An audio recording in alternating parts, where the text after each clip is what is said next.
Good morning, students.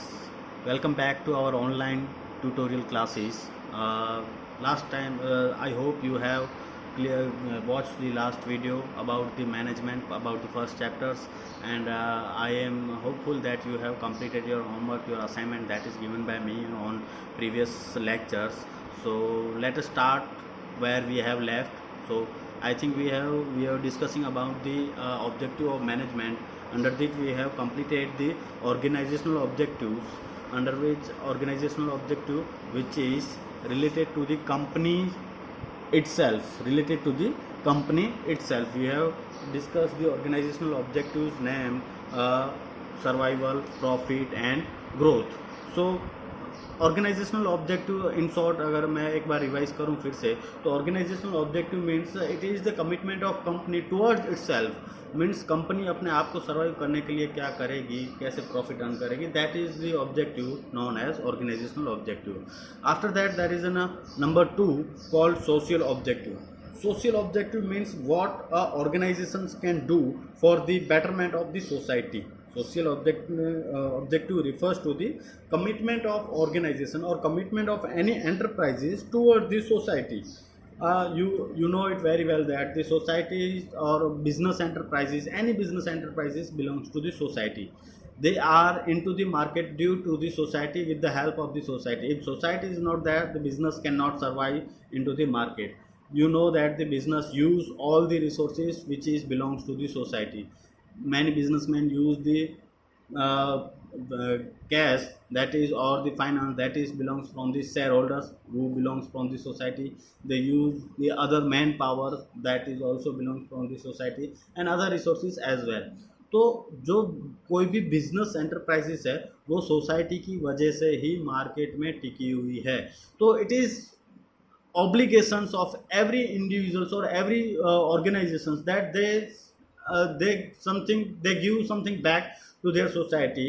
अगर society की वजह से बिजनेस इतना कुछ अर्न कर रहा है तो it is my moral duties, my moral obligation that I should give something return to the society. तो इस समथिंग रिटर्न जो सोसाइटी को वापस करने की कोशिश करते हैं कोई भी बिजनेस हाउसेस, उसे कहते हैं सोशल ऑब्जेक्टिव। अब ये commitment of organisation toward the society is known as social objective. अब ये social objectives, how any individuals और any business enterprise can achieve the social objectives.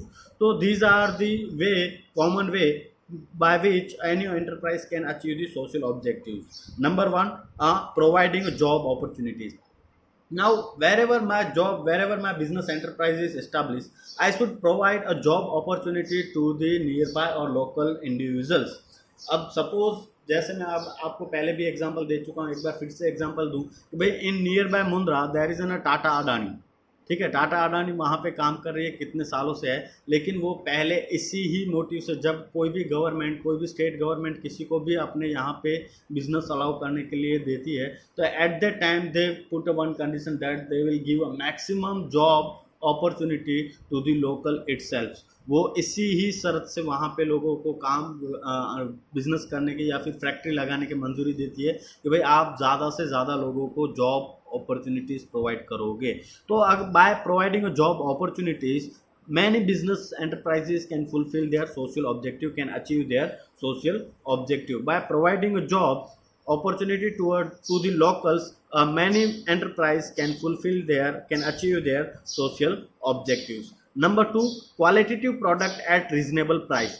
Qualitative product at reasonable price means do not do any unfair activities or any malpractices, or do not sell any substandard quality product which will harm the health of the individuals or health of the customers or health of the societies.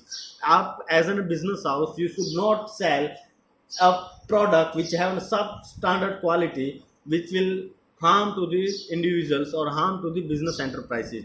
So at the reasonable price, that means business house should charge the reasonable price. They should not take the advantage of monopoly if there is any, and अगर वहाँ पे कोई भी monopoly जैसी situation है फिर भी उनको एज ए रीजनेबल प्राइस ही चार्ज करनी है, उन्हें बहुत ज़्यादा प्राइस चार्ज नहीं करनी है। तो by providing qualitative product at reasonable price, अगर कोई भी कंपनी क्वालिटेटिव प्रोडक्ट देती है at a reasonable price, then also they can fulfil और they can achieve their social objective.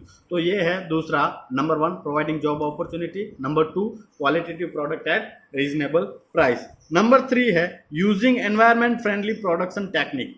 अब सपोज बहुत सारी ऐसी कंपनियां हैं जो प्रोडक्शन करने के लिए शायद हो सकता है कि हमारे एनवायरनमेंट को, हमारे नेचर अर्थ को कुछ ना कुछ किसी ना किसी वे से हार्म करती हो, ठीक है। अगर कोई भी कंपनी एक ऐसी टेक्निक यूज़ करती है, एक ऐसा प्रोडक्शन फैसिलिटीज यूज़ करती है जिसकी वजह से हमारे सराउंडिंग एनवायरनमेंट में कोई भी प्रॉब्लम नहीं होती, ठीक है, दे आर नॉट यूजिंग और दे आर यूजिंग दी, अगर वो कोई भी ऐसी चीज़ें यूज़ करें तो एज पर दी प्रिस्क्राइब मैनर जो गवर्नमेंट ने उन्हें अपने रूल्स में बताए हैं, ठीक है, अपने नॉर्म्स में बताए, उसी के हिसाब से जब ये चीज़ें अपने एनवायरनमेंट फ्रेंडली टेक्निक यूज़ करती है तो ऐसी चीज़ें वो जो है उसकी वजह से उनके सोशल ऑब्जेक्टिव भी है जो अचीव हो सकता है।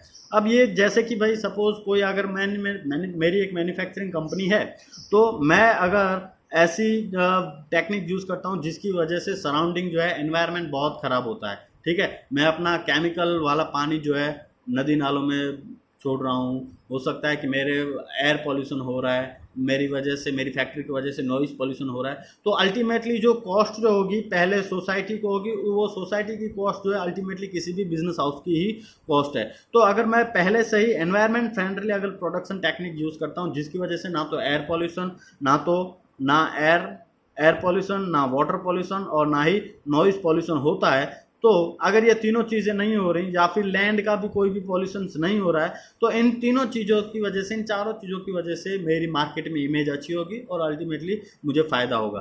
तो अगर मैं एनवायरनमेंट फ्रेंडली टेक्निक यूज़ करता हूँ अपनी प्रोडक्शन के लिए तो मेरा एक सोशल ऑब्जेक्टिव जो है वो अचीव हो सकता है, ठीक है। उसके बाद है एजुकेशन एंड हेल्थ प्रोग्राम्स। अगर फ्रेंड्स आप स्टूडेंट्स, आप लोगों ने बहुत बार ये चीज़ें देखी होगी कि बहुत सारी कंपनियां जो हैं, बहुत सारे लोगों को कुछ ना कुछ ऐसे नेचुरल कैलेमिटीज़ की वजह से कोई भी प्रॉब्लम हुई या फिर कहीं पे भी प्रॉब्लम्स होती है तो वो ऐसी कंपनियां जो हैं वो पैसे देती हैं या फिर गवर्नमेंट को हेल्प करती हैं, इनडायरेक्टली जनरल सोसाइटी को हेल्प करती हैं। जैसे कि अभी कोरोना वायरस की वजह से बहुत सारे लोगों को जो है दिहाड़ी मजदूर जिसे हम कहते हैं, लेबरर जिसे कहते हैं, डेली लेबरर जिसे हम कहते हैं, उनको जो है वो पैसे नहीं कमा पा रहे हैं अपने आप को खाने के लिए, अपने परिवार को खाने के लिए वो नहीं दे पा रहे हैं। तो बहुत सारी प्राइवेट एंटरप्राइजेस ने जो बहुत सारे पैसे, उनको खाना, पैसे, वो सारी चीज़ें दी हैं। इनफैक्ट इन्होंने गवर्नमेंट को भी पैसे दिए हैं, बहुत सारे बिजनेस हाउसेस जो हैं गवर्नमेंट को पैसे दिए हैं जो गवर्नमेंट अल्टीमेटली लोगों को लिए यूज़ करेगी, ठीक है। बहुत सारे लोगों ने पीपीई किट्स दिए हैं, बहुत सारे लोगों ने वेंटिलेटर्स बना के दिए हैं, ग्लव्स दिए हैं, मास्क दिए हैं। तो ये सारी चीज़ें क्या हैं, वो अपना एक जो है सोशल ऑब्जेक्टिव अचीव करने की कोशिश करेंगे। आपको पता हो, अगर आपने न्यूज़ में पढ़ा हो तो रतन टाटा एंड टाटा सन्स ने, टाटा कंपनी ने, टाटा ग्रुप ने टोटली शायद 1500 करोड़ रुपए का दान जो अभी है दिया है, गवर्नमेंट को डोनेशन दिया है, ताकि हम लोग ये जो अभी सिचुएशन चल रही है कोरोना की वजह से उससे हम उबर पाएँ, उससे हम बाहर निकल पाएँ। 1500 करोड़ रुपए। तो वो ये चीज़ें देख के क्या करने की कोशिश करें कि भाई हमारी हेल्थ जो है वो अच्छी रहे, और हेल्थ के साथ साथ अगर आने वाले समय में एजुकेशन प्रोग्राम्स जो हैं बहुत सारे इंडिविजुअल्स जो हैं रन करते हैं। आपको शायद पता हो कि टीवी पे ऐड आती है कि भाई अगर आप ये आंवला तेल परचेस करेंगे तो इसका हर एक ₹1 जो है गर्ल चाइल्ड के लिए, एजुकेशन के लिए यूज़ किया जाएगा। तो what is that? That is the commitment of organisations toward the society. अपने सोसाइटी के लिए कुछ करने की कमिटमेंट है जिससे वो अपने आप को सोशल ऑब्जेक्टिव्स अचीव करने की कोशिश करते हैं। तो that is the social objectives और social objective of any organisations. अगर हम इसे एक बार फिर से मैं रिवाइज करूं तो commitment of organisations toward the society. अगर कोई भी ऑर्गेनाइजेशन है उसका कमिटमेंट सोसाइटी की तरफ अगर वो कुछ भी कमिटमेंट देता है तो उसे हम कहते हैं कि they are trying to achieve their social objective. Okay, number 3 and last objectives of management, that is the personal objectives. अब यहाँ पे कंपनी के और ऑर्गेनाइजेशंस के हमने डिस्कस कर लिए, ऑर्गेनाइजेशन के ऑब्जेक्टिव टुवर्ड्स देमसेल्व्स। मैं अपने आप को संभालने के लिए, अपने आप को सर्वाइव करने के लिए क्या क्या कर सकता हूँ, तो हमने पढ़ा सर्वाइवल, प्रॉफिट एंड ग्रोथ। उसके बाद हमने पढ़ा कि भाई सोसाइटल ऑब्जेक्टिव, तो commitment of organisations toward the society. Organisations की कमिटमेंट हमारी सोसाइटी के लिए क्या हो सकती है, तो providing job opportunity, qualitative product at reasonable price, using environment friendly production techniques, education and health programmes. ठीक है, अब है तीसरा है personal objective, that is mean the objective which is are related to the their employees, organisation employees. मतलब अगर दूसरी भाषा में कहें तो commitment of organisation towards their employee. ठीक है, अब मैंने आपको पहले भी बताया है कि किसी भी बिजनेस एंटरप्राइज की अगर सबसे बड़ी असेट्स है जो डेली सुबह 9 बजे आती है, 5 बजे जाती है, या जो भी टाइमिंग हो वो आती जाती है, वो सबसे बड़ी असेट्स जो है उनकी एम्प्लॉय ही हैं। ठीक है, पहले भी मैंने बताया कि सपोज अगर मेरे पास कैश है, मेरे पास फाइनेंस है, मेरे पास टेक्नोलॉजी है, तो हो सकता है कि इन फ्यूचर दूसरी मेरी कॉम्पिटिटर कंपनी जो है वो फाइनेंस कहीं से अरेंज कर सकती है, वो टेक्नोलॉजी कहीं और से ले सकती है, लेकिन उस टेक्नोलॉजी को, उस फाइनेंस को यूज़ करने के लिए किसकी ज़रूरत होती है? एम्प्लॉयज़ की, ह्यूमन रिसोर्स की। अगर वो ह्यूमन रिसोर्स मेरे पास सबसे अच्छी है, सेटिस्फाइड है, मोटिवेटेड है, तो वो दूसरे मेरे कॉम्पिटिटर जो हैं मेरी ह्यूमन असेट्स को कॉपी नहीं कर सकते हैं। They can copy my finance, they can copy my production capacity, facilities and production techniques, but they cannot copy a human resource. If I do have self-motivated employees and satisfied employees, then I can compete with anyone into the market. मैं market में किसी के साथ भी compete कर सकता हूँ अगर मेरे पास सेल्फ मोटिवेटेड और क्वालिफाइड एक्सपीरियंस एम्प्लॉय हैं तो ये एम्प्लॉयज़ जो हैं मोटिवेटेड कैसे रहते हैं, ये एम्प्लॉयज़ का मोटिवेशन जो है कब हम हाई कर सकते हैं, हम उनका मोरल कब बढ़ा सकते हैं, कब कैसी सिचुएशन में हम उन्हें सेटिस्फाई कर सकते हैं, ताकि ये सेटिस्फाइड और ट्रेंड एम्प्लॉय जो हैं हमारे यहाँ से काम छोड़ के अपने कॉम्पिटिटर के पास ना जाए। सबसे मॉडर्न एरा में सबसे बड़ी प्रॉब्लम्स अगर किसी भी कंपनी को फेस होती है तो ये सबसे बड़ी यही कंपनी को यही प्रॉब्लम फेस होती है कि उनके एम्प्लॉयज़ जो हैं उनके पास नहीं टिकते हैं लंबे समय के लिए। तो उसके सबसे ज़्यादा प्रॉब्लम्स क्या होती हैं, तो कुछ ना कुछ प्रॉब्लम्स होती है। अगर वो प्रॉब्लम सॉर्ट आउट हो जाए तो कोई भी इंडिविजुअल्स जॉब छोड़ के नहीं जाएगा और वही एम्प्लॉय वहीं पे ही लंबे समय तक काम करेगा, तो डेफिनेटली कंपनी को ही फ़ायदा होगा। तो पर्सनल ऑब्जेक्टिव अगर कंपनी कोई भी ऑर्गेनाइजेशन अचीव करती है तो कोई भी इंडिविजुअल जो है जॉब छोड़ के नहीं जाएगा। तो पर्सनल ऑब्जेक्टिव्स में क्या आएगा, तो commitment of organisation toward the employees, कि भाई कमिटमेंट क्या है ऑर्गेनाइजेशन की टुवर्ड देयर एम्प्लॉय। तो सबसे पहला, अगर कंपनी एडुकेट सैलरी प्रोवाइड करती है अपने एम्प्लॉयज़ को तो no one will leave the job. कोई भी एम्प्लॉय जो है जॉब नहीं छोड़ेगा, वो मोटिवेटेड रहेगा काम करने के लिए, वो वहीं पे ही लगा रहेगा, अपने आप को चेंज करने की कोशिश नहीं करेगा। If organization is not providing a adequate salary due to which he is not able to maintain his life or standard living of life in the society, अगर उसे सैलरी पूरी नहीं मिल रही है तो वो सोसाइटी की जो स्टैंडर्ड लिविंग लाइफ है वो नहीं जी पाएगा, और इस रीज़न की वजह से जो है हो सकता है कि वो वहाँ पे शिफ्ट कर देगा जहाँ पे उसे ज़्यादा सैलरी मिलती हो। ठीक है, तो सबसे ज़्यादा चीज़ जो है वो है एडुकेट सैलरी। तो it is organisations outfit, it is the role of organizations that their employees get the adequate salary so that they can maintain their standard living of life, ताकि उन्हें इतनी सैलरी देनी चाहिए कि वो जो सोसाइटी में स्टैंडर्ड लिविंग ऑफ लाइफ है वो जी सके, और वो उसके लिए सैलरी की वजह से अपने यहाँ से जॉब छोड़ के किसी और कंपनी में ना जाए। तो नंबर 1 है एडुकेट सैलरी। अगर कोई भी ऑर्गेनाइजेशन एडुकेट सैलरी प्रोवाइड करता है तो वो अपना जो ये गोल है, पर्सनल ऑब्जेक्टिव जो है वो अचीव कर पाएगा और उनके एम्प्लॉय भी satisfied और motivated रहेंगे। and I do not have to tell you that satisfied and motivated employees are best। ठीक है, सेल्फ मोटिवेटेड एम्प्लॉयज़ जो हैं, सेटिस्फाइड एम्प्लॉयज़ जो हैं, सबसे अच्छी असेट्स है किसी भी कंपनी के लिए। ठीक है, तो that is the adequate salary. Any company can motivated their employee by providing them adequate salary. Number 2, good working condition. Suppose अगर मैं कोई ऐसी जगह पे काम कर रहा हूँ जहाँ पे जो है जो डिग्री ऑफ सेल्सियस, मतलब जो तापमान जो है बहुत ज़्यादा गर्मी हो रही है, हीट बहुत ज़्यादा है। ठीक है, 35, 40 प्लस जो है वहाँ सराउंडिंग हीट रहती है। तो ऐसी सिचुएशन में if organization is not providing me AC at my workplace, then definitely I am going to change my job because that is going to harm my health। ठीक है, वो चीज़ जो है मेरी हेल्थ को हार्म करती है। तो ऐसी सिचुएशंस में ज़्यादा से ज़्यादा लोग चाहेंगे कि भाई वहाँ पे एसी जो है या फिर कूलिंग के लिए कोई भी चीज़ जो हम ऑर्गेनाइजेशन प्रोवाइड कर सकती है वो कराएं। तो गुड वर्किंग कंडीशंस मतलब when I am at the job place, when I am at the job, और मैं जहीं पे टास्क करने के लिए अगर मैं कंपनी में हूँ, काम कर रहा हूँ, तो वहाँ के सराउंडिंग एनवायरनमेंट जो है वो बहुत ही अच्छा होना चाहिए, वो मेरे फेवर में होना चाहिए, ना कि मेरे अगेंस्ट में। अगर वो मेरे अगेंस्ट में है तो सूनर और later I will going to left my job, I will left my workplace. अगर वो मेरे फेवर में नहीं है, सपोज मुझे ये 30-35 degree 45 degree which is going to harm my health, then I am definitely going to leave the job as soon as possible. At that time they are giving me money, that doesn't matter, health matters. So अगर वहाँ पे मेरी working condition जो है, working conditions अगर वो अच्छी नहीं है, अच्छी प्रोवाइड नहीं करते, तो वो एम्प्लॉय इज गोइंग टू लेव their work place very soon.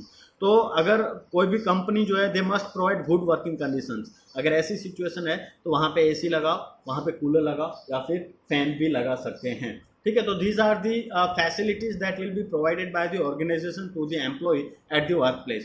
तो there must be a facilities provided to the employ at the work place. They will remain with the company and ultimately which will benefit to the company itself. Peer recognitions. अब जैसे कि मैंने आपको पहले भी बताया, peer recognitions मतलब कि भाई हर एक इंडिविजुअल्स की ये चाहत होती है, ये मन में इच्छा रहती है, ये विल रहती है कि एवरीबॉडी शुड नो मी, मुझे सब लोग जानना चाहिए कि भाई ये इंडिविजुअल ये है, इसकी पोस्ट ये है, ठीक है। तो पीयर रिकॉग्निशन हम कैसे अपने एम्प्लॉयज़ को दे सकते हैं, ऑर्गेनाइजेशन जो है कैसे अपने एम्प्लॉयज़ को दे सकती है, तो by giving them a very good task, उन्हें टास्क देकर, अच्छे अच्छे टास्क देकर, उनको अच्छा अच्छा काम उनसे निकाल कर उन्हें हम जो है स्टेटस दे सकते हैं, उन्हें प्रमोशन दे के हम जो है उनका पीयर रिकॉग्निशन बढ़ा सकते हैं। दो employees who working very good और employees who is performing very good must be given promotions and must be given a higher job position so that everyone will know him and he will get the peer recognitions, ठीक है। तो ये peer recognition जो है वो सबसे ज़्यादा important होता है जो थोड़े से मिडल और हायर लेवल एम्प्लॉयज़ जो काम करते हैं उनमें।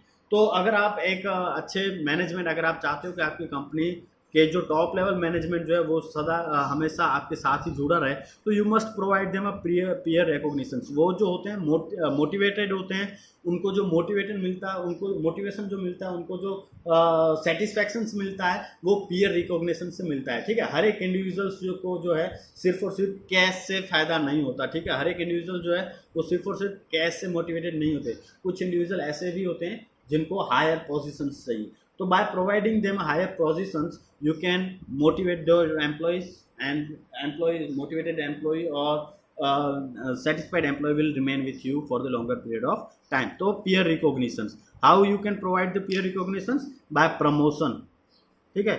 प्रमोशन देके, स्टेटस बढ़ा के, स्टेटस या फिर प्रमोशन देके आप जो हैं अपने एम्प्लॉय का पीयर रिकॉग्निशंस बढ़ा सकते हैं। उसके बाद है ट्रेनिंग एंड डेवलपमेंट। अब हर एक एम्प्लॉइज़ जो है, हर एक इंडिविजुअल जो है चाहता है कि कुछ ना कुछ मैं नया सीखता रहूं, कुछ ना कुछ मुझे आता रहे।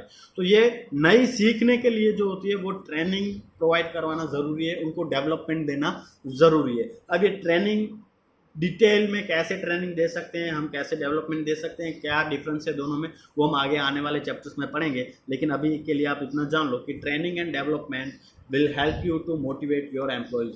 वो आपके एम्प्लॉयज़ को मोटिवेट रखने के लिए आपको ट्रेनिंग एंड डेवलपमेंट देना पड़ेगा अपने एम्प्लॉयज़ को, तो ताकि वो सेल्फ मोटिवेटेड रहें और वो सेटिस्फाइड रहें अपने वर्क प्लेस से। तो एक बार फिर से, अगर सेल्फ मोटिवेटेड और आपके एम्प्लॉयज़ जो हैं सेटिस्फाइड हैं, तो that is the best assets you have, ठीक है। ये अगर आपके एम्प्लॉयज़ सेल्फ मोटिवेटेड और रिकॉग्नाइज हैं तो आपके लिए सबसे बड़ी असेट्स है ये आपके पास। तो ये हैं ऑब्जेक्टिव्स ऑफ मैनेजमेंट। तो एक बार फिर से क्विक रिविजन्स अगर मैं कहूँ तो objectives can be divided into the 3 parts: organisational objective, social objective and personal objective. Organizational objective means a commitment of organization to itself, में ऑर्गेनाइजेशन की खुद की तरफ क्या कमिटमेंट होती है वो, ठीक है। दूसरी है social objective. Social objective means a commitment of organisation towards the society. And personal objective means a commitment of organisation towards their employee. These are the objective of management. Okay friends, objective of management के बाद आपका जो important topic है, कई बार इसमें से case studies भी जो बनती हैं आपकी फाइनल एग्जाम में, वो है कैरेक्टरिस्टिक्स ऑफ मैनेजमेंट। अब कैरेक्टरिस्टिक्स को आप जो हैं दूसरे नेचर के नाम से भी जान सकते हैं, फीचर्स के भी नाम से भी जान सकते हैं। नेचर या फीचर्स ऑफ मैनेजमेंट या फिर characteristics of management all are the same things. ठीक है, तो हम इसके बारे में पढ़ेंगे कि क्या है नेचर्स या फिर कैरेक्टरिस्टिक्स या फिर फीचर्स, कि भाई मैनेजमेंट होता कैसा है। ठीक है, अगर हम डेफिनेशंस तो हमने पढ़ी कि management is an goal oriented process और management is thinking in advance, वो सारी चीज़ें हमने पढ़ी कि भाई achieving a task effectively and efficiently, वो सारी डिस्कस हमने की। Management is a process of achieving the aim with the aim of organisational goal, achieving the organisational goal effectively and efficiently, वो चीज़ हमने पढ़ा। लेकिन इसका नेचर्स मतलब मैनेजमेंट जो है होता कैसा है, तो उसकी कैरेक्टरिस्टिक्स क्या हैं, वो 6 टॉपिक हैं, वो हम इस वीडियो में अभी हम कवर करेंगे। तो मैनेजमेंट इज, सबसे पहला कैरेक्टरिस्टिक्स है, फीचर्स है, management is goal oriented process. तो हमने डेफिनेशन में ही पढ़ा कि with the aim of achieving pre defined goal, कोई भी इंडिविजुअल्स या फिर कोई भी कंपनी जो है वो मैनेजमेंट क्यों करेगी, मैनेजमेंट क्यों करते हैं कोई भी, तो ताकि जो भी उन्होंने गोल डिसाइड किया है पहले से वो गोल अचीव कर सकें, इसीलिए हम मैनेजमेंट करते हैं। ठीक है, अगर मैं यहाँ पे मैनेजमेंट करता हूँ, मैं अपनी स्टडीज़ को इस तरह से पेश, मैं अपने लेक्चर को इस तरह से पेज और फ्लो करता हूँ कि ताकि मेरा जो मैंने जो पहले से गोल डिसाइड किया है कि भाई इस लेक्चर में ये सारे पॉइंट कवर करने हैं, तो मैं पहले से अकॉर्डिंगली मैं अपनी पेज जो है डिसाइड करता हूँ। तो मैनेजमेंट कोई भी इंडिविजुअल्स, कोई भी ऑर्गेनाइजेशंस क्यों करता है, ताकि उनका गोल जो है वो अचीव हो जाए। ठीक है, ये हमने डेफिनेशन में ही पढ़ी कि management is process of achieving a goal, pre defined goal with effectively and efficiently. तो मैनेजमेंट क्यों हम करते हैं, ताकि हमारा गोल अचीव हो जाए। तो मैनेजमेंट क्या हुआ, एक ऐसा है, मैनेजमेंट एक ऐसी चीज़ है जो हमें गोल की तरफ लेके जाती है, गोल ओरिएंटेड। मतलब सपोज अगर मेरा गोल 500 यूनिट बनाने का है, तो मैनेजमेंट मैं इसीलिए ही करूंगा कि ताकि मेरा ये गोल जो है 500 यूनिट बनाने का वो अचीव हो जाए। ठीक है, तो कोई भी इंडिविजुअल्स या फिर कोई भी ऑर्गेनाइजेशंस क्यों मैनेजमेंट करती है, ताकि उनका जो प्री डिफाइंड गोल है, प्री डिटरमाइंड गोल है, जो उन्होंने पहले से डिसाइड करके रखा है, वो गोल अचीव हो जाए। ठीक है, तो that is the goal oriented process. ठीक है, number 2 is management is all pervasive. अब ये चीज आपको कई बार आपकी फाइनल एग्जाम में पूछा जा चुका है, केस स्टडीज इसमें से बनी है, तो आप एक बार इससे चीज से जरूर पढ़ना। मैनेजमेंट इज ऑल परवेसिव मतलब कि मैनेजमेंट, अब बहुत सारे लोग हैं ये सोचते होंगे कि मैनेजमेंट जो है जनरली कंपनियां होती हैं बड़ी बड़ी, जैसे कि रिलायंस इंडस्ट्री है, टाटा है या फिर एसआर है, जो भी बड़ी बड़ी कंपनियां हैं, महिंद्रा है, उसमें ही लगती होगी। ठीक है, नहीं, मैनेजमेंट जो है हर एक type, all type of industry, all type of organisation. ठीक है, अब चाहे वो बिजनेस इंडस्ट्रीज हो, चाहे वो एनजीओ हो, चाहे वो गवर्नमेंट हो, कोई भी इंडिविजुअल्स हो, वो सारे के सारे लोगों को क्या ज़रूरत होती है, मैनेजमेंट की ज़रूरत होती ही है। ठीक है, ऑल टाइप्स ऑफ ऑर्गेनाइजेशन में, चाहे वो बिजनेस एंटरप्राइज हो, चाहे वो एनजीओ हो, चाहे वो गवर्नमेंट हो, वहाँ पे मैनेजमेंट होना ज़रूरी हो। ऑल टाइप्स ऑफ ऑर्गेनाइजेशन के साथ साथ ऑल डिपार्टमेंट। अब कहाँ कहते हैं कि भाई ये मैनेजमेंट जो है सिर्फ अपर लेवल मैनेजमेंट का ही काम है, मतलब कि जो बड़े लोग हो गए, जो टॉप पे बैठते हैं, जो बॉस होते हैं, वही करते हैं। ठीक है, नो, मैनेजमेंट जो है ऑल लेवल और ऑल डिपार्टमेंट में होता है, किसी भी एक का नहीं होता कि suppose top level management will only do the management. No, जो मिडिल लेवल पे होगा, जो लोअर लेवल पे होगा, वो भी अपने लेवल के हिसाब से। ठीक है, जो टॉप लेवल जो इंडिविजुअल होते हैं, जो बॉस होते हैं, वो ज़्यादा मैनेज करना पड़ता है। जो मिडिल लेवल होते हैं अपने डिपार्टमेंट के हिसाब से करते हैं, और जो लोअर लेवल होते हैं वो अपने वर्क एरिया में ही मैनेजमेंट करते हैं, लेकिन दे डू दी मैनेजमेंट। ठीक है, वो मैनेजमेंट करते हैं। तो मैनेजमेंट इज ऑल परवेसिव मतलब 2 चीज़ें हैं इसमें, आपको 3 चीज़ें अगर इसमें ऐड करना है तो हर एक जगह पे, चाहे वो इंडिया हो, चाहे वो यूएस हो, चाहे वो यूएई हो, चाहे वो यूके हो, कोई भी जगह हो, हर एक जगह पे मैनेजमेंट यूज़ होता है। हर एक की टेक्निक अलग होती है, लेकिन जो हम जिसे कहते हैं मैनेजमेंट, वो हर एक जगह पे यूज़ होता ही है। तो मैनेजमेंट इज ऑल परवेसिव मतलब कि मैनेजमेंट जो है हर एक जगह पे होगा, ऑल टाइप ऑफ ऑर्गेनाइजेशन में होगा, चाहे वो बिजनेस एंटरप्राइज हो, चाहे वो बिजनेस एंटरप्राइज हो, चाहे वो एनजीओ हो, चाहे वो गवर्नमेंट हो, वहाँ पे भी मैनेजमेंट यूज होगा ही। दूसरा है ऑल डिपार्टमेंट और ऑल लेवल, चाहे वो टॉप लेवल हो, चाहे वो मिडिल लेवल हो, चाहे वो लोअर लेवल हो, हर एक जगह पे ये मैनेजमेंट यूज होता ही है। अब दूसरी चीज, लास्ट और थर्ड चीज़ है इसमें, चाहे वो इंडिया हो, चाहे यूएस हो, यूके हो, वहाँ पे हो सकता है स्टाइल मैनेजमेंट की अलग हो, वहाँ पे प्रिस्क्राइब चीज़ें अलग अलग हो, लेकिन मैनेजमेंट वहाँ पे भी होता है। तो मैनेजमेंट इज़ ऑल परवेसिव। ये आपकी कैरेक्टरिस्टिक्स जो है थोड़ी सी ज़्यादा इंपॉर्टेंट है, क्योंकि इसमें से केस बहुत बार बने हैं आपकी फाइनल एग्जाम में भी।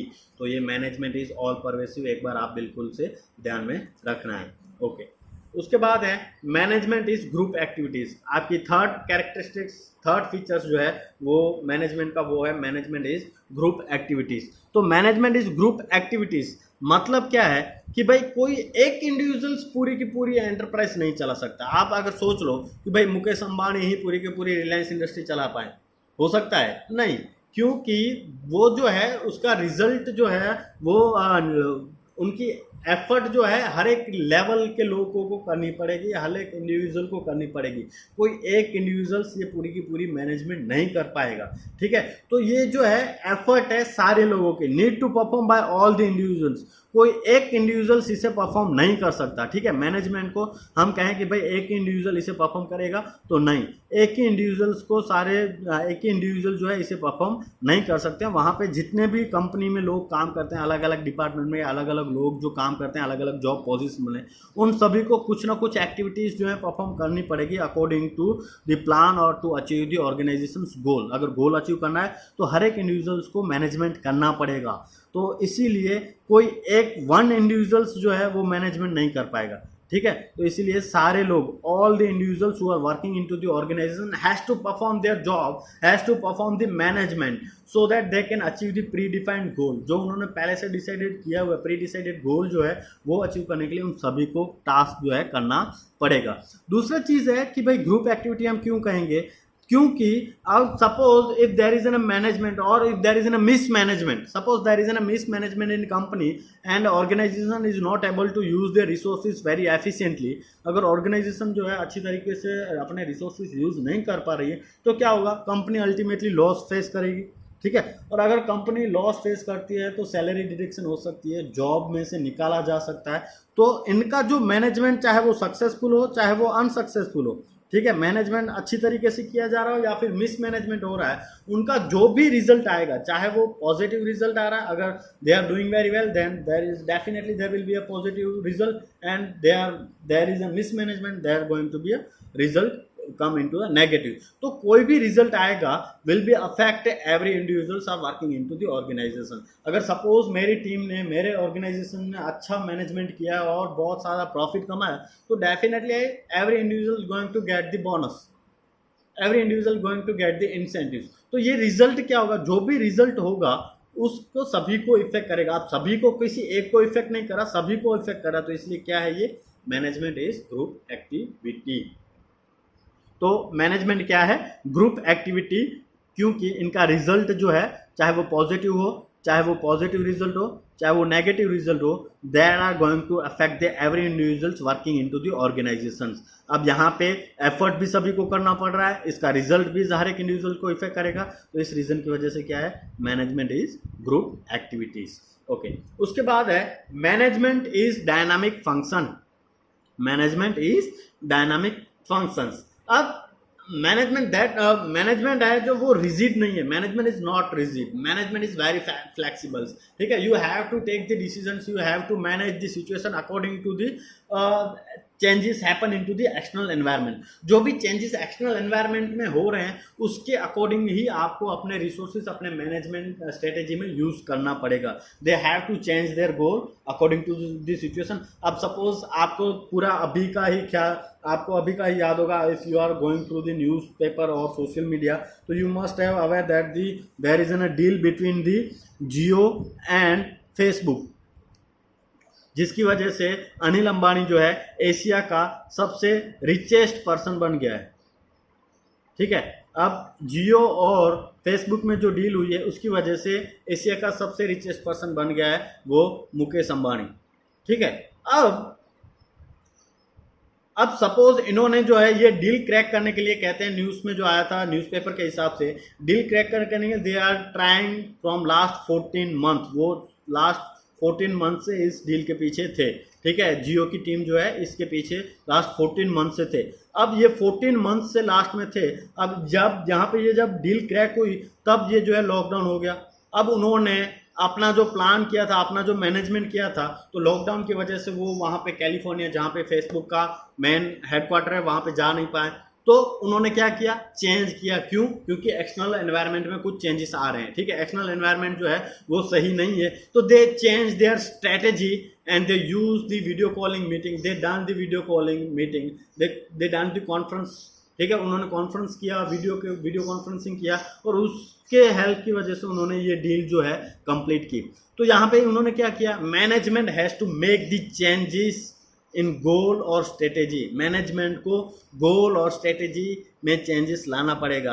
कैसा changes? According to the external changes. अगर कुछ भी एक्सटर्नल में चेंजेस आ रहे हैं तो उसके हिसाब से उन्हें अपने गोल में, अपनी स्ट्रेटेजी में भी चेंज करना पड़ेगा, जो जियो ने किया, ठीक है, जो जियो ने किया। और उन्होंने डील जो है फाइनल की, लॉकडाउन पूरा होने के बावजूद भी उन्होंने डील जो है कंप्लीट कर ली। तो ये है मैनेजमेंट इज डायनामिक फंक्शंस, मतलब वो as per you change all the your goal, all your strategies with the every change take place into the environment. जो भी एनवायरनमेंट में, आपके सराउंडिंग में जो भी चेंजेस आ रहे हैं, उसके साथ साथ आप अपने मैनेजमेंट में भी चेंज कर सकते हैं। तो ये डायनामिक मतलब क्या है? डायनामिक मतलब ऐसी चीज़ जो इजीली चेंज हो सके, ठीक है। डायनामिक मतलब क्या है? जो इजीली चेंज हो सके।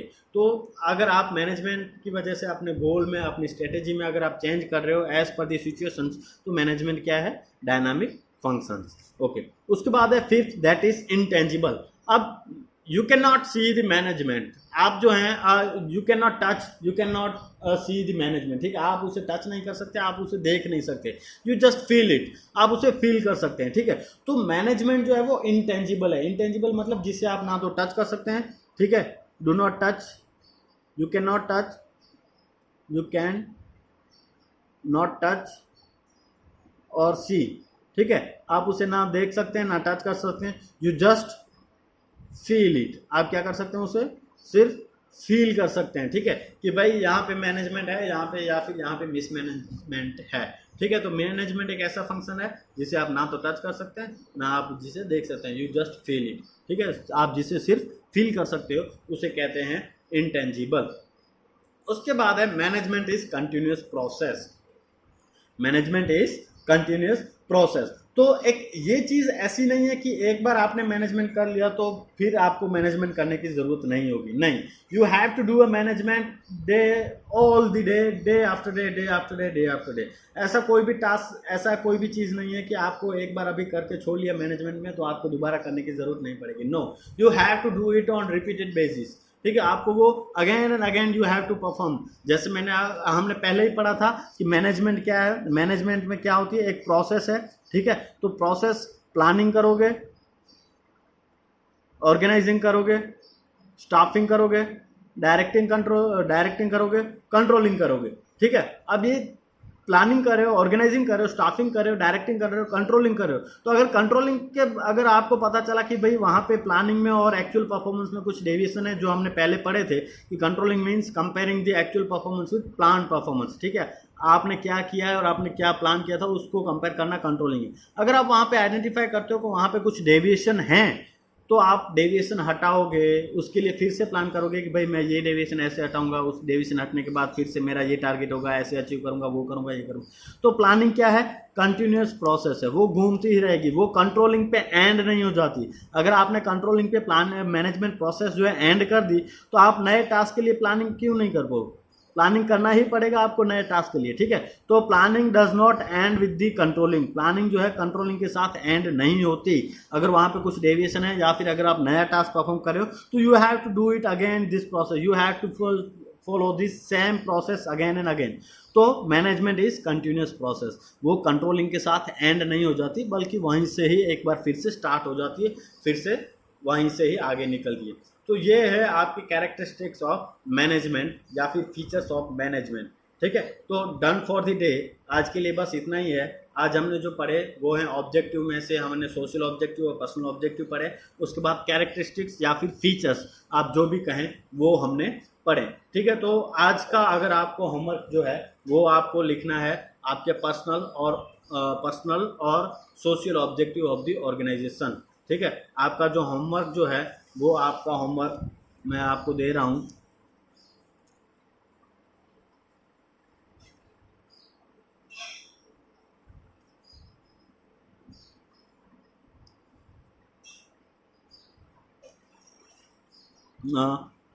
पर्सनल ऑब्जेक्टिव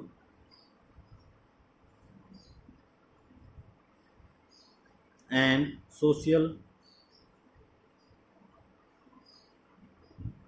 ऑफ मैनेजमेंट, ये आपका होमवर्क है। और आई होप अगर आपको कुछ भी डाउट हो, अगर आपको कुछ भी ना आ रहा हो तो आप मुझे कॉल कर सकते हैं, आप मुझे पूछ सकते हैं कहीं पे भी अगर आपको कुछ भी समझ में ना आ रहा हो। Thank you very much. और हाँ, एक और चीज़ कि अगर आपको कहीं पे भी कुछ भी डाउट हो, आप आपकी बुक्स जो आपके पास हैं उसमें से केस स्टडीज़ और 1 मार्क के क्वेश्चंस किया करें। अगर केस स्टडीज़ सॉल्व करना नहीं आती तो do ask me, do not feel hesitate. ठीक है, अगर आपको केस स्टडी सॉल्व करना नहीं आती या फिर कहीं पे भी केस स्टडी में कुछ भी प्रॉब्लम आ रही हैं तो प्लीज़ मुझसे पूछें, और जो भी आपको अगर कहीं पे भी डाउट होगा मैं डेफिनेटली आपके वो डाउट जो है सॉल्व करूँगा। Okay, thank you, goodbye, take care.